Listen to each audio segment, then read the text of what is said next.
പ്രിയപ്പെട്ടവരെ, സമയപരിമിതി കൊണ്ട് ഏതാനും ചില പോയിന്റുകൾ മാത്രമേ ഞാൻ സംസാരിക്കാൻ ആഗ്രഹിക്കുന്നുള്ളൂ.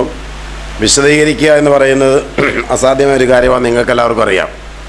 ഞാനൊരു 4-5 കാര്യങ്ങൾ മാത്രമാണ് ഈ വിഷയത്തെക്കുറിച്ച് സമീപിക്കുന്നത്. ഒന്ന്, ചിന്ത എന്നത് ഒരു സാമൂഹ്യ ഉൽപ്പന്നമാണ്. അറിവ് എന്ന് പറയുന്നതും ജ്ഞാനമെന്ന് പറയുന്നതും ഒക്കെ തന്നെ വ്യക്തിഗതമായിട്ടുള്ള ഒന്നല്ല എന്നും അതൊരു ഭൗതിക ഉൽപ്പന്നമാണെന്നുള്ളതാണ് അതും ആയിട്ട് ബന്ധപ്പെട്ട് എനിക്ക് പറയാനുള്ളത്. അങ്ങനെയുള്ള ചിന്തയെ യുക്തിയധിഷ്ഠിതമാക്കുമ്പോഴാണ് അത് ബുദ്ധിയാകുന്നത്. ആ ബുദ്ധിയെ ബോധവൽക്കൃതമാക്കുമ്പോഴാണ് അത് യുക്തിയാകുന്നത്. അറിവിനെ ആ യുക്തി ചിന്ത എന്ന് പറയാനല്ല എനിക്കിഷ്ടം, യുക്തിവാദം എന്ന് പറയാനാണ്. കാരണം ചിന്ത എന്ന് പറയുന്നത് കൊണ്ട് മാത്രം അതൊരു ഫ്രീ, അങ്ങനെ സ്വതന്ത്രമായ ഒന്നില്ല എന്നും എല്ലാം ശാസ്ത്രത്തിൻ്റെ അടിസ്ഥാനത്തിൽ ആപേക്ഷികമാണ് എന്നതുകൊണ്ട് തന്നെ യുക്തിചിന്ത എന്നതിനേക്കാൾ ഉപരിയായി യുക്തിവാദം എന്ന് പറയാനാണ് ഞാൻ ആഗ്രഹിക്കുന്നത്.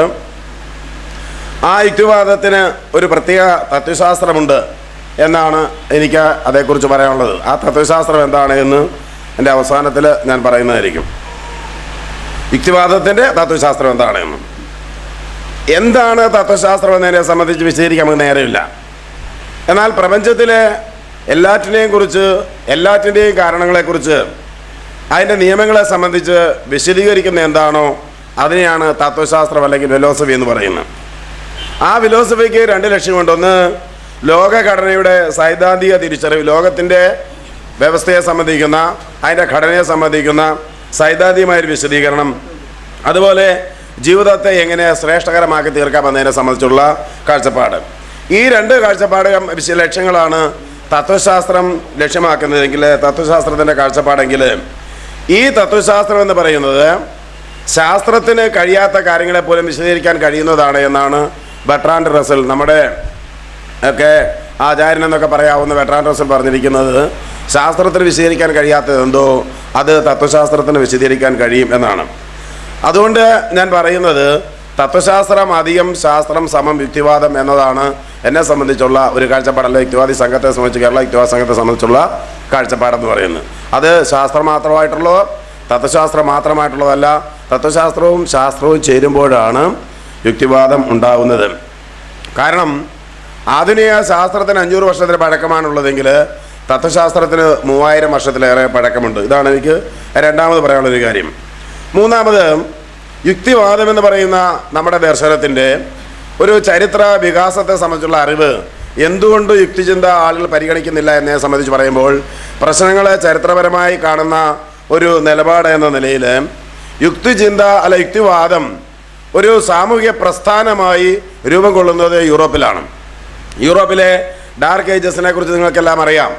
AD 325 കോൺസ്റ്റന്റീൻ ചക്രവർത്തി ക്രിസ്തുമതത്തെ റോമിൻ്റെ ഔദ്യോഗിക മതമായി പ്രഖ്യാപിച്ചത് മുതൽ ഏതാണ്ട് 1000 സംവത്സരം യൂറോപ്പിൽ നടന്ന കൂട്ടക്കുരുതികൾ, ക്രിസ്തുവിൻ്റെ സ്നേഹം സ്ഥാപിക്കാൻ വേണ്ടി കോടിക്കണക്കിന് മനുഷ്യരെ കൊന്നൊടുക്കിക്കൊണ്ട് 1000 സംവത്സരങ്ങൾ കത്തോലിക്ക സഭ നടത്തിയ അതിഭീകരമായ കലാപങ്ങൾ, അതിന് പിന്നാലെ കത്തോലിക്ക സഭയും ഈ മുസ്ലിങ്ങൾ തമ്മിൽ നടത്തിയ യുദ്ധങ്ങൾ, ആ മുസ്ലിങ്ങളും കത്തോലിക്ക സഭയും എല്ലാം കൂടി നടത്തിയ കരാളമായിട്ടുള്ള ഭീകരമായിട്ടുള്ള കൊലപാതക പരമ്പരകളുടെ തുടർച്ചയായിട്ടാണ്. എല്ലാ പരമ്പരകൾക്കിടയിലാണ് യഥാർത്ഥത്തിൽ യുക്തിവാദം ഒരു സാമൂഹിക പ്രസ്ഥാനമായിട്ട് കടന്നു വരുന്നത്.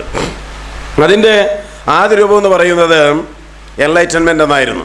അതായത് ജ്ഞാനോദയം എന്ന് പറയപ്പെടുന്ന യുക്തിവാദ ചിന്തയിൽ 13ാം നൂറ്റാണ്ടിൽ റോജർ ബേക്കണും അതിന് മുതൽ ദക്കാർത്തെ വരെയുള്ള ആളുകളും, പിന്നീട് ഫ്രഞ്ച് റവല്യൂഷനിലെ സ്പിനോസ അല്ലെങ്കിൽ വോൾട്ടയർ റൂസയെ പോലുള്ള ആളുകൾ, സ്പിനോസ, അതുപോലെ ലെബിനീസ്, മെസ്ലിയൻ തുടങ്ങിയ ആളുകളുമൊക്കെ തന്നെ അവതരിപ്പിച്ച ഹ്യൂമനിസം എന്ന് പറയുന്ന ദർശനം. ആ ഹ്യൂമനിസമാണ് യഥാർത്ഥത്തിൽ യുക്തിവാദത്തിൻ്റെ അടിത്തറയെന്നല്ല, അത് തന്നെയാണ് യഥാർത്ഥത്തിൽ യുക്തിവാദമായിട്ട് നമ്മുടെ ലോകത്തിൽ വ്യാഖ്യാനിക്കപ്പെട്ടത്. അപ്പോൾ ഹ്യൂമനിസം എന്ന് പറയുന്നത് ഒരു പ്രത്യയശാസ്ത്രമായിട്ട് മാത്രമല്ല, ഒരു സാമൂഹിക പ്രസ്ഥാനമായി യൂറോപ്പിനെ അമ്പാടെ പിടിച്ചുലയ്ക്കുകയും ആ ഹ്യൂമനിസവുമായി ബന്ധപ്പെടുത്തിക്കൊണ്ടാണ് മതത്തിനെതിരെ മാനവികതയെ സ്ഥാപിക്കുക എന്ന് പറയുന്ന പ്രത്യയശാസ്ത്രം വരുന്നതും അതിൻ്റെ അനന്തരഫലമായി നവോത്ഥാനം ഉണ്ടാകുന്നതും. നവോത്ഥാനം എന്ന് പറയുന്നത് ഇന്നിവിടെ ചില ബുദ്ധിജീവികൾ പറയുന്ന പോലെ ഒന്നല്ല നവോത്ഥാനം എന്ന് പറയുന്നത്.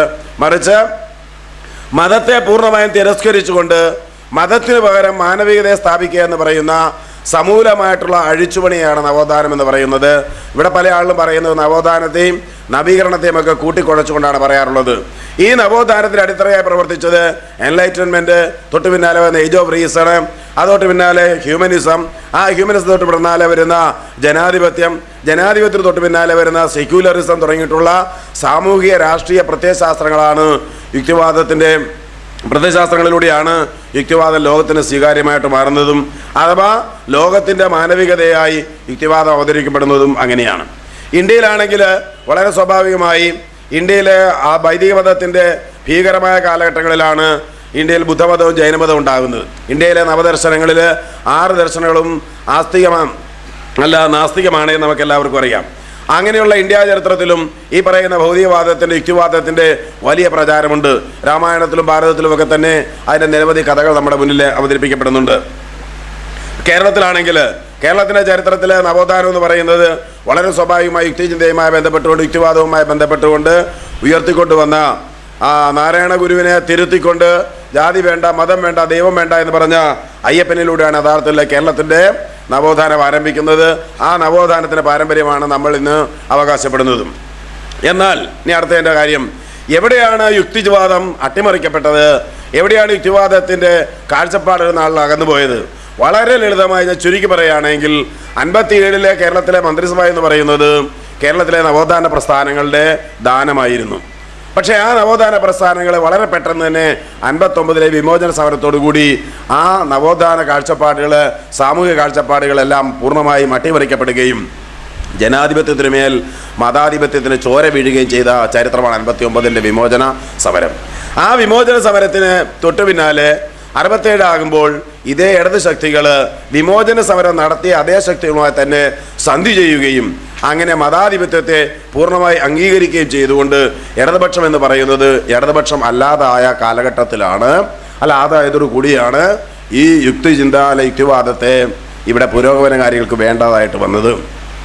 അതിനുവേണ്ടി ചരിത്രത്തിൽ ഒരിടത്തുമില്ലാത്ത പോലെ പുതിയ കുറേ സിദ്ധാന്തങ്ങൾ നമ്മുടെ ഇടതുപക്ഷ ചിന്തകന്മാരെന്ന് പറയുന്നവർ അല്ലെങ്കിൽ നമ്മുടെ ബുദ്ധിജീവികളെന്ന് പറയുന്ന ആളുകൾ കുറേ അധികം കപട സിദ്ധാന്തങ്ങൾ കൊണ്ടുവന്നു. ഭൂരിപക്ഷ ന്യൂനപക്ഷ വർഗീയതയെ സംബന്ധിച്ച്, പിന്നെ ക്രിസ്തുവിനെ വിപ്ലവകാരിയാക്കിക്കൊണ്ട്, പിന്നെ മാർക്സിസം മതവിരുദ്ധമല്ല എന്ന് പറഞ്ഞുകൊണ്ട് ഇങ്ങനെ പുതിയ ഒട്ടേറെ വീഞ്ഞുകളെ നമ്മുടെ സമൂഹത്തിൽ ഇറക്കുകയും യുക്തിവാദം എന്ന് പറയുന്നത് അനാവശ്യമായൊരു കാര്യമാണ് എന്നും ഇത് നിരീശ്വരവാദികളായ കുറേ ആളുകളുടെ അവിവേകമാണ് എന്ന രീതിയിൽ പറഞ്ഞുകൊണ്ട് യുക്തിവാദത്തിനെതിരെ, ഭൗതികവാദത്തിനെതിരെ പുസ്തകങ്ങൾ വരെ എഴുതിയ ഇടതുപക്ഷ നേതാക്കന്മാരുടെ നാടാണ് കേരളം. ചരിത്രത്തിൽ ഒരിടത്തും ലോകത്തിൽ എവിടെയെങ്കിലും ഒരു കമ്മ്യൂണിസ്റ്റുകാരൻ ഭൗതികവാദത്തിനെതിരെ പുസ്തകം എഴുതിയിട്ടുണ്ടെങ്കിൽ അത് കേരളത്തിൽ സാക്ഷാൽ EMS ആണ് അത് ചെയ്തത് എന്ന് നാം തിരിച്ചറിയണം. അങ്ങനെയാണ് യുക്തിചിന്ത അല്ലെങ്കിൽ യുക്തിചിന്ത വേണ്ടാത്ത ഒരു കാര്യമാണ് എന്നും മതം വിമോചനപരമാണ് എന്നും ക്രിസ്തു കമ്മ്യൂണിസ്റ്റാണ് എന്നും ക്രിസ്തുവിലൂടെ ക്രിസ്തുമതം എന്ന് പറയുന്നത് കമ്മ്യൂണിസ്റ്റുകാർ ലക്ഷ്യം വെക്കുന്ന കാഴ്ചപ്പാടിനാണ് അവതരിപ്പിക്കുന്നത് എന്നുമൊക്കെ സിദ്ധാന്തം അവതരിപ്പിച്ചപ്പോൾ കഴിഞ്ഞ ഓരോ ഇലക്ഷനിലും നമ്മുടെ നാട്ടിലെ ജനങ്ങൾ പറഞ്ഞു, അങ്ങനെ കത്തോലിക്ക സഭ ക്രിസ്തുവാണ് വിപ്ലവകാരിയെങ്കിൽ ഞങ്ങൾ സഭയിൽ നിന്നാൽ പോരെ, എന്തിനാണ് ഞങ്ങൾ പാർട്ടിക്കകത്ത് വരുന്നത്? അങ്ങനെയാണ് അരുവിക്കരയുടെ അനന്തരഫലം. ഞാൻ ചുരുക്കുകയാണ്. അപ്പം അതുപോലെ തന്നെ ഒത്തിരി സിദ്ധാന്തങ്ങൾ വന്നു, സ്വത്വവാദങ്ങൾ വന്നു വിശദീകരിക്കാൻ സമയമില്ല. പക്ഷെ ഇപ്പോൾ നമ്മൾ നേരിടുന്ന ഏറ്റവും വലിയൊരു പ്രതിസന്ധി എന്ന് പറയുന്നത് ഇന്ത്യയിലെ റിവൈവലിസത്തിൻ്റെ കാലഘട്ടമാണ്. മതപുനരുജ്ജീവനവാദത്തിൻ്റെ ഉൽപ്പന്നങ്ങളാണ് നാം പറയുന്ന ഒബ്സ്ക്യുരാന്റിസം, അജ്ഞേയവാദം എന്ന് പറയുന്നത്, സാൻസ്ക്രിറ്റൈസേഷൻ എന്ന് പറയുന്നത്, ഹിന്ദുത്വ എന്ന് പറയുന്നത്.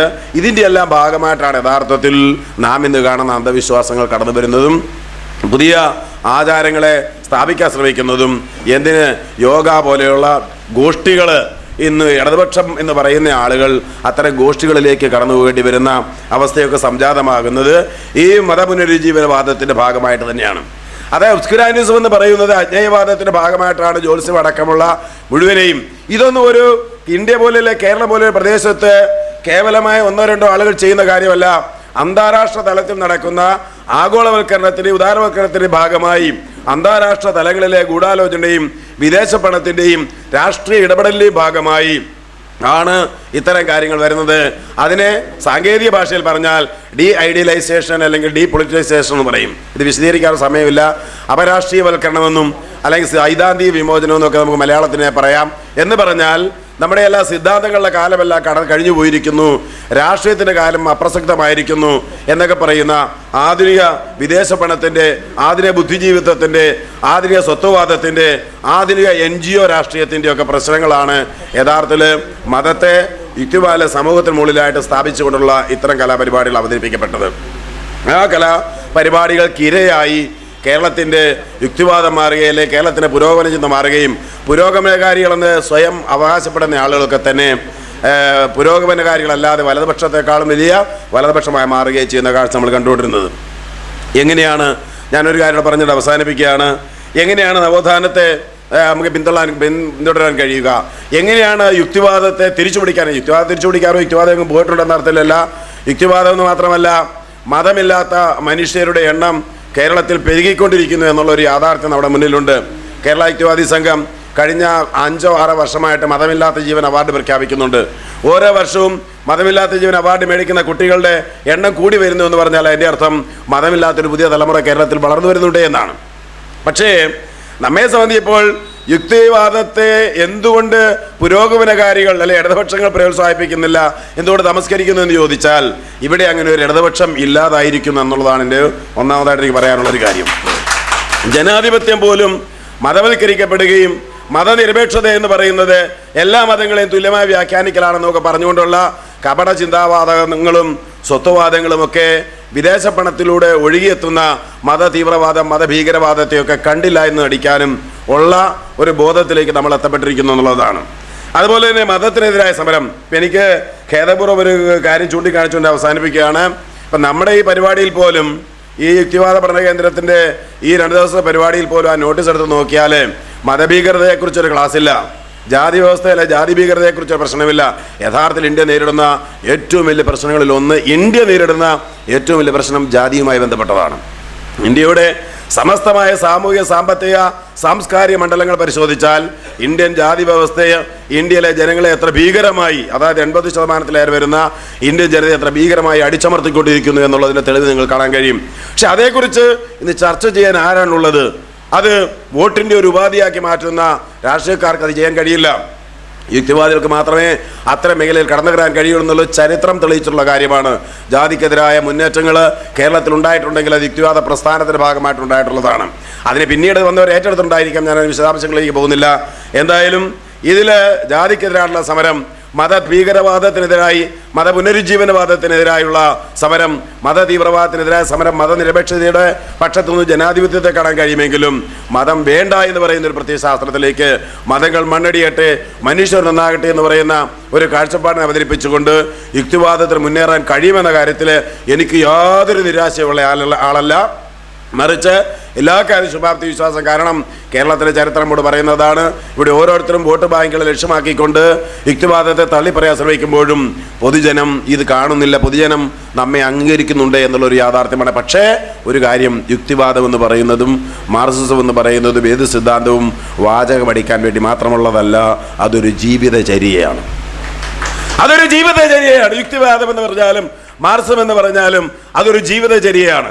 ആ ജീവിതചര്യയെ ഏറ്റെടുക്കാൻ കഴിയാത്തവർ ഏത് സിദ്ധാന്തം ആരോട് പറഞ്ഞാലും ആ സിദ്ധാന്തം കേൾക്കാനും അംഗീകരിക്കാനും ഒരു തലമുറയിലും ആളുണ്ടാവില്ല എന്നതാണ് യാഥാർത്ഥ്യം. അതുകൊണ്ട് മതത്തിനെതിരായ സമരം, ജാതിക്കെതിരായ സമരം, സാമൂഹിക അസമത്വങ്ങൾക്കെതിരായ സമരത്തിൻ്റെ മുൻപന്തിയിലല്ല എൻ്റെ പ്രത്യയശാസ്ത്രമായി യുക്തിവാദത്തിനും മാത്രമേ നിലനിൽക്കാൻ കഴിയുള്ളെന്നും ആരൊക്കെ തമസ്കരിക്കാൻ ശ്രമിച്ചാലും ആരൊക്കെ എതിർക്കാൻ ശ്രമിച്ചാലും യുക്തിവാദത്തിന് അതിൻ്റെ യാത്ര, അതിൻ്റെ ജൈത്രയാത്ര തുടരേണ്ടി തന്നെ വരും.